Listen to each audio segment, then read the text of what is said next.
Welcome. I'm Sebastian Mahfood, and you're listening to WCAT Radio, the on-air wing of En Route Books and Media, bringing you the dulcet sounds of Catholic wisdom. Lay up for yourselves treasures in heaven, where neither moth nor rust consumes, and where thieves do not break in and steal. For where your treasure is, there will your heart be also. Greetings, everyone, and welcome to True Wealth. I'm Dave Basconi, and here in the studio with me is Maria Smith. Maria, how are we doing today? Good, yes, good. Busy, but good, and not too busy. Trying to, keep that time for reflection and for pause. How about yourself?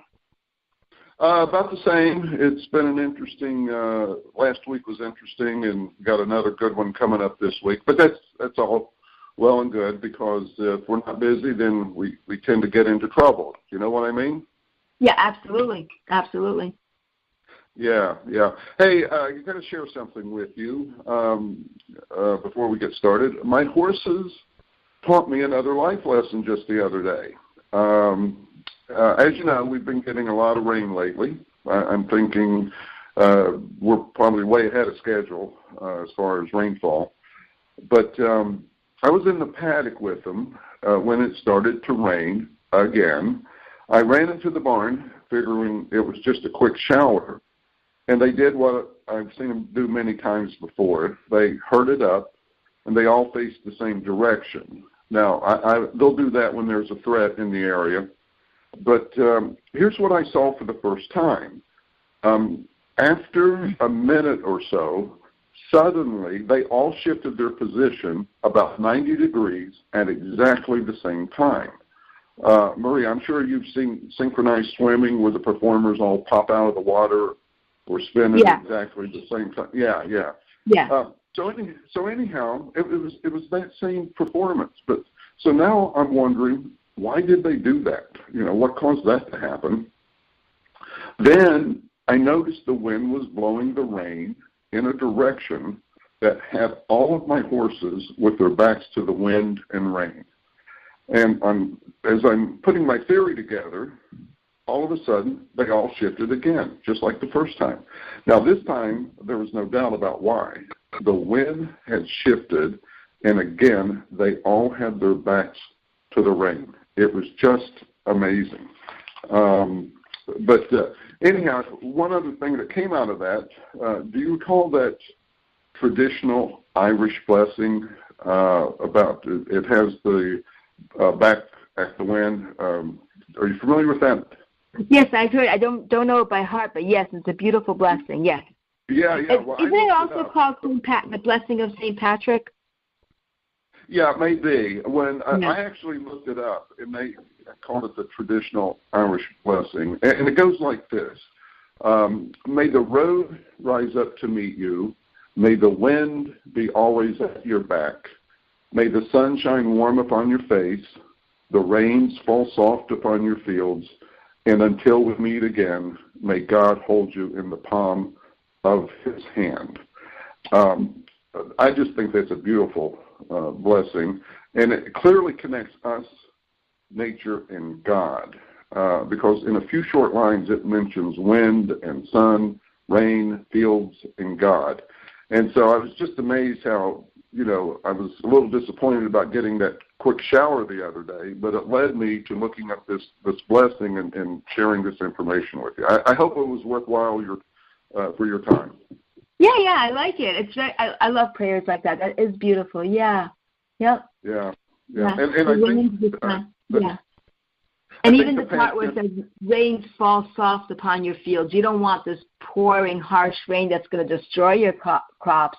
We want that gentle rain that's actually going to produce fruit. Exactly, because that hard, heavy rain at certain times of the year, you can cause erosion, destroy crops. You want that soft, soaking rain, and that, waters the plants. And I think just reading that and thinking about that blessing, past generations definitely, as we say, connected the dots when it came to, us, nature, and God. They figured it out. Absolutely, absolutely. Yes.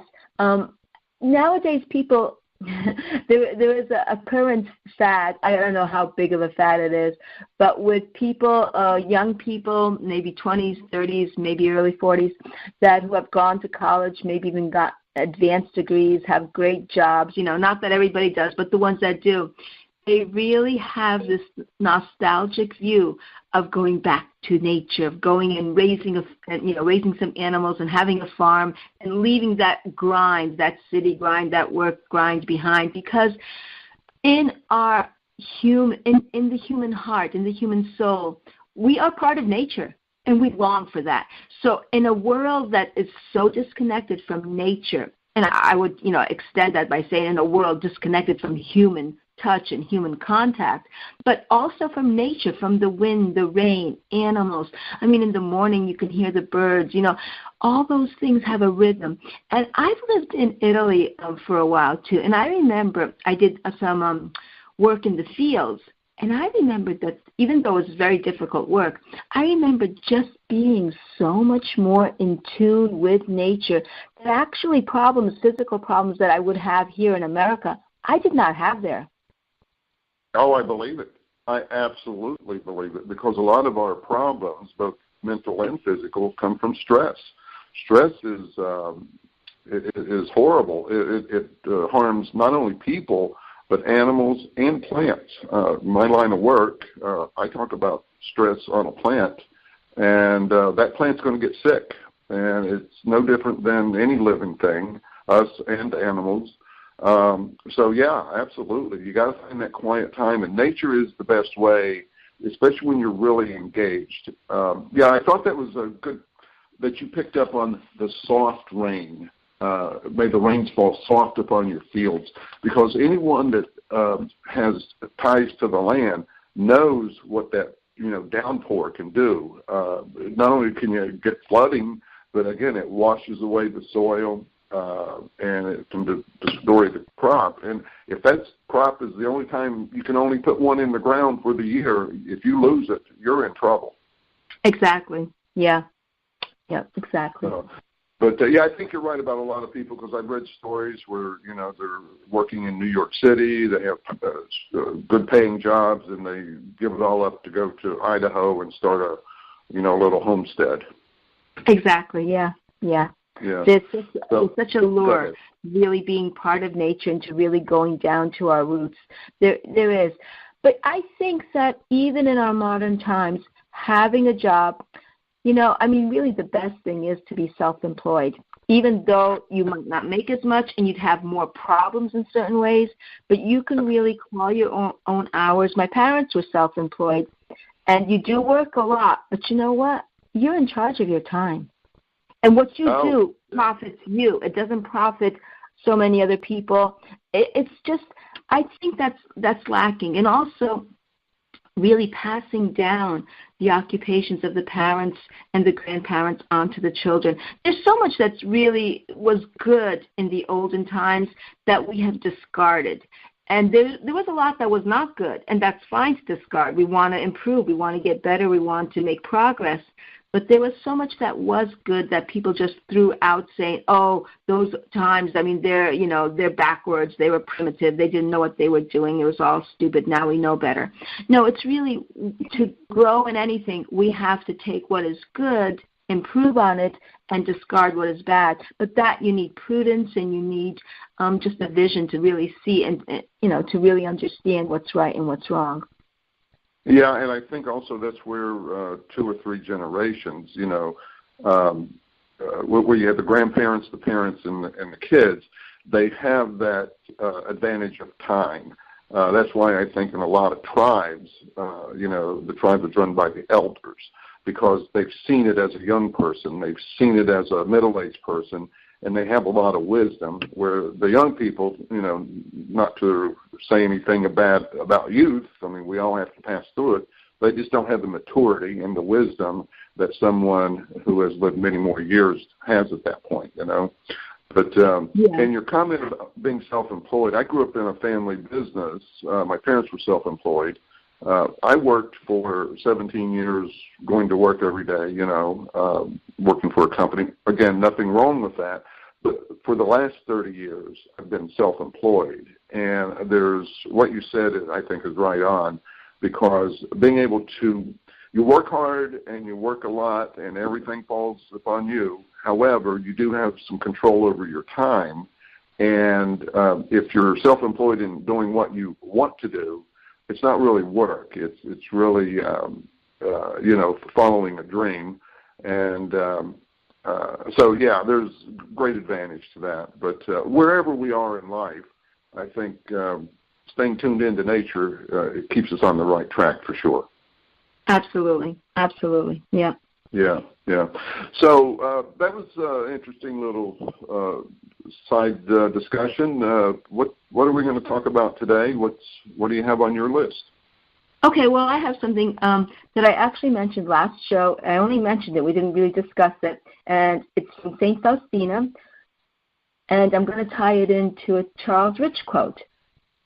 St. Faustina said, "If the angels were capable of envy, they would envy us for two things.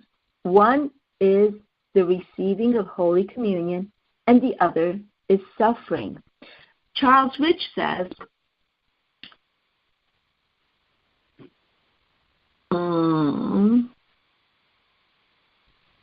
This is where the background music comes in.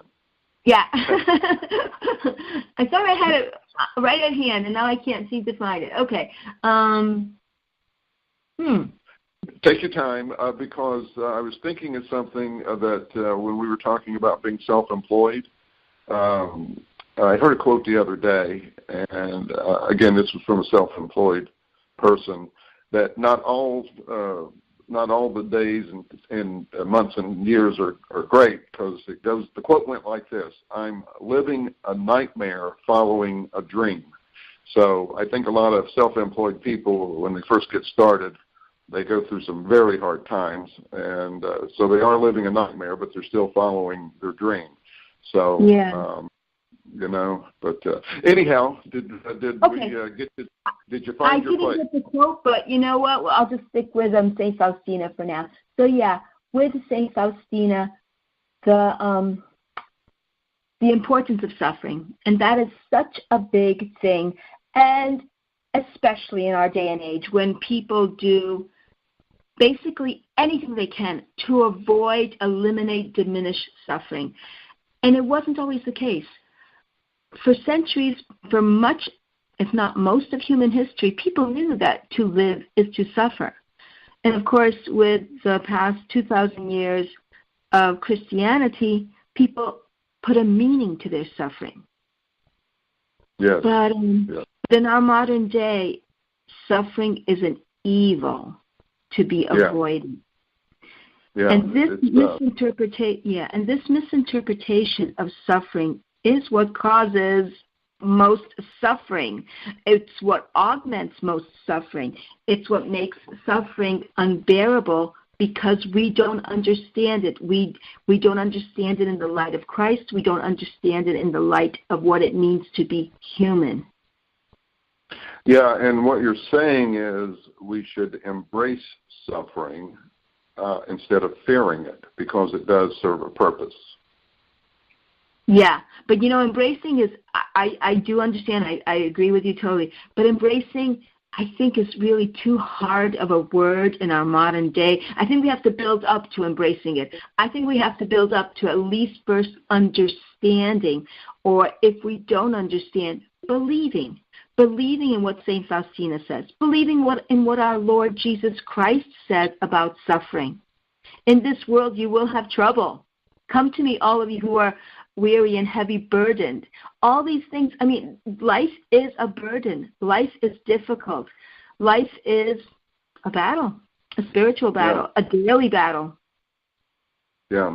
Well, I think that's a good point. The word embrace, unless it's maybe defined a little better, it really does, to embrace something, I think it does take steps to get there. One is to understand it and then maybe see the purpose, see the benefit, and then you can embrace it after, maybe you've tried to resolve things, and and you've come to the conclusion that I'm here now, and so I'm going to make the best of what I have to deal with and what I have to work with. So there's the embracing part, and then in time things will get better because you've addressed it in a proper way. Yeah, I agree with you. Yeah, I think to really embrace something such as suffering, something difficult and something hard to understand, I think you can embrace it if you have the first steps first, which is you accept it, even if you don't understand why, but you accept it on faith. You accept it on God's word. If you accept it time after time, it will get easier and easier until you come to see really that when sufferings happen, so much good happens. With the Saint Jean-Marie Vianney, the Curè of Ars, he would go through some very difficult spiritual suffering and battles with devils during the night. And this would happen often until one time he finally became aware, he finally realized that every time, and the worse it was, the bigger the repentant sinner would come to him the next day. So that really each one of his battles, each one of these sufferings that he would have, produced great fruit. And if we are aware, if we are honest with ourselves, if we look in a detached way to our sufferings, we will see that there is always greater good that God will bring from any suffering if we allow God to. The trouble is when we get suffering, and I've done it in my life, God knows how many times, when we have suffering, we get upset. We cry. We get upset. We get angry. We get bitter. We start blaming other people. We start blaming situations, anything, the situation, the job, the people, and we don't accept it, and we make it so much worse. As one friar said many years ago to me, you can either carry your cross or you can drag it through the mud. Either way, that cross is going to be with you. That's very good. Boy, you're coming out with some really good ones. Especially the fact that the next day you said a sinner came to repent after dealing. Who was it? John Vianney. Saint Jean-Marie Vianney. Yep. Yeah. Dealt with the demon the night before. That's very interesting. And actually, he had a line, a famous line that I know some of my friends say often. I'm going to catch a big fish tomorrow. By fish, he meant a big sinner. Oh, very good, very good. And matter of fact, you're talking about weakness and suffering, or the accepting and understanding it. When I was a teenager many years ago, I think it was the Marines that came out with a slogan. And if I have it right, it says, "What is pain?" And then the answer was weakness leaving the body. Meaning that, we all go through a painful process sometimes because we're weak. And I can remember in high school sports, especially the start of football practice, you're a little bit out of shape. And so you're out there on those practice twice a day in the hot August sun, and you are suffering. Well, you're sweating, and the elements are beating you up, in addition with your teammates. And but after a couple of weeks, boy, I tell you, the body responds in such a good way. You can just feel the strength, and so that pain, that in quotes suffering, was well worth it to get to that better state. I like that. That's great. Yeah, that's really great, and that's good. Now, I would tend to say though that in our world today, that a lot of people are willing to suffer, to go through that pain for their bodies, but they're not willing emotionally, and they're even less willing psychologically. I guess you can really tie those two in together, emotional and psychological. but they are the least willing spiritually. Yeah, good point. And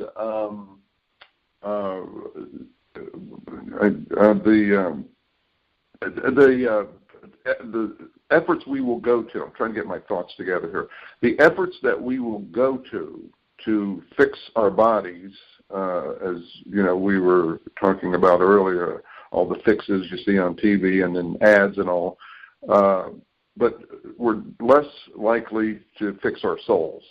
I was thinking about that the other day, that our bodies seem to come first, and to just look at all the remedies that we have for our bodies and what science has done.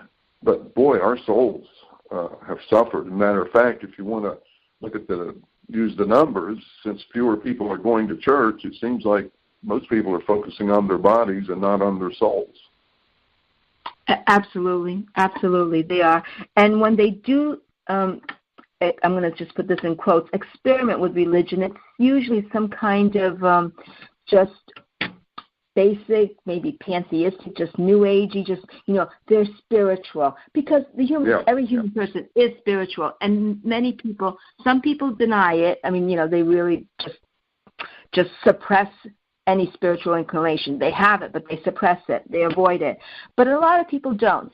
And the ones I'm thinking more like the celebrities, the singers, the musicians who are just so important nowadays in way too mmany ways. I mean, they really are singers and celebrities. They really shouldn't have opinions that people, especially young people, follow, emulate. It's very sad that they're the ones that are being held up as heroes and models. But anyway, so there's a lot of people who do express their spirituality or who are in tune, especially the musicians and the artists, because for musicians and artists, anybody who is creative, they realize that creativity is something mysterious. Mm-hmm. If you're a mathematician, you can deny, mathematician, accountant. I mean, all those things are easy to say. It's just clear cut. This is what it is. There's nothing else about it. But when you're a creative person in the arts, it's harder to do because it's just more malleable. It's more mysterious. It's more, you don't really know where you're getting these inspirations from for the paintings or the music or the poetry or whatever. Yeah, and I tend to agree with you, although I will say, you mentioned mathematics. I have come to believe that mathematics is a language, of course. It's a science, but and I had a good number of math courses. My background is engineering, so we got into the calculus and beyond. But at one point, and I think it was because I was a religious person, I started making the connection that the symbols used in mathematics are just like the notes in a symphony. It is amazing the power of those symbols in mathematics. And you can either take an atheistic point of view and say it's just all black and white, or you could take a faith-based view and say this has to come from God. It's just it unlocks secrets about nature, of the universe, and the fact that we've only, I think, scratched the surface. There's probably mathematics out there that's way beyond what we know, but just based on what we have, they're like notes in a symphony, the way they describe nature and the universe. It's amazing. Actually, Dave, I agree with you 100%. You might be surprised to hear me say that, but I've taken I've been homeschooling for 20 years, and for a few years I was doing a certain classical curriculum in which they were using more older texts for math, and they likened it. Actually, I believe in the ancient time that math and music were combined. It was one field of study. And, actually it's very apparent, too, because if you look at the music, it's 3/4 notes, 6/8 notes. I mean, it's all time. It's all involved mathematically. And there's a musical quality. I'm not very good at math, but I do appreciate it very much. There is a rhythm, a symmetry. There's a beautiful perfection to math that is so close to musical. And if you think of creation, of the universe, everything in creation is mathematically proportioned. Mm-hmm. There's such a beauty. There's an artistry because God is the ultimate creator, the ultimate artist. And everything he does goes together. We are, as human beings, it's taken us centuries, millennia to really find, to see how, and we have 5 minutes, that was the warning, and to see how things really relate to one another, but everything is interrelated. We're just discovering slowly, gradually, how this, goes into that and all that. But yes, with math, absolutely. Math and music are totally very similar. They're combined. They're companions. Yeah, for sure. And I'll tell you something else. Now that we're willing to talk about math a little bit, again, my feelings about this came about when, excuse me, when we started working in 3 dimensions, X, Y, and Z, and then time could be a 4th dimension. But then I was reading about some of the greater mathematicians of today. This was probably 40 years ago. They were thinking in terms of not 4 dimensions, but 5 and 6 dimensions through their mathematics. And I'm going, okay, I can't even start to think in those terms. That's way beyond me. So they had a gift. They had a gift that was something very special, and I can appreciate it. I fully respected it. And it also made me think that there's far greater levels of mathematics than we know today, even though we think we're pretty well advanced, because before Newton basically discovered calculus and put it in a form that, we could all use, it existed.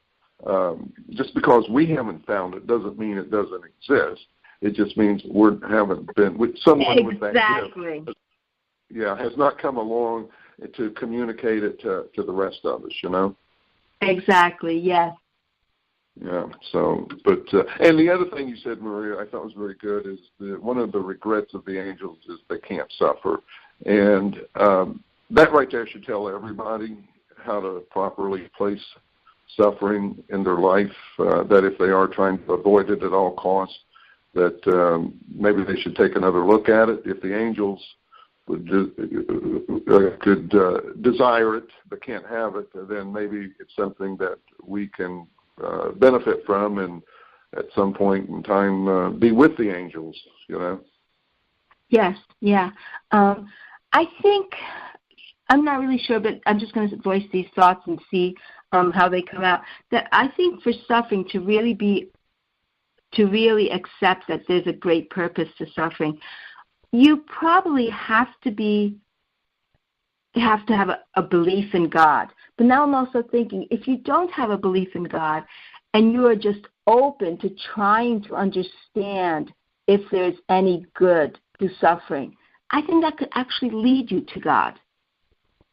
Well, if you start to try to find answers, yes, absolutely. If you're just going to stay in your own little bubble and just fret about it and complain about it, then you're probably going nowhere. But I think as soon as you start to find answers to that, either by talking to other people or reading about it, I think, yeah, absolutely. That's how I think most atheists and agnostics got to becoming devout Christians. That's where they started. Yeah, I agree. Yeah, absolutely right. They, yes, if you're searching for truth, if you're searching for meaning, if you're searching for any of the absolutes that only God can give you, yes. If you are open-minded, even though you say you believe in nothing and nobody, you don't believe in any supreme being, but you are open to really trying to find out the truth, yeah, you will arrive there. That's true. And we have 1.5 minutes. So if you want to say a few closing words and then the prayer. Well, yes. I thought the discussion. I didn't expect to be talking about music and mathematics in the way we did today, but I'm hoping that the listeners, some of them have made that connection, and are shaking their heads up and down, saying yes. I'm hearing what I believe for a long time, and if they haven't heard it, maybe they'll start to talk to people and maybe do some research and find what we found to be such a great truth. So. Okay, well, now we're getting down to that 1 minute, so the usual good advice for things to work out, just remember to do 2 things. Pray, always say your prayers, and always keep the horse between you and the ground. Now, let's close with a prayer. Hail Mary, full of grace, the Lord is with thee. Blessed art thou amongst women, and blessed is the fruit of thy womb, Jesus. Holy Mary, Mother of God, pray for us sinners, now and at the hour of our death. Amen. Thank you, everybody, for listening. Yes. Take care, Maria. Okay, you too. Okay. We hope you enjoyed the program and will join us back for another show on WCAT Radio. This is Sebastian Mahfood. Good day.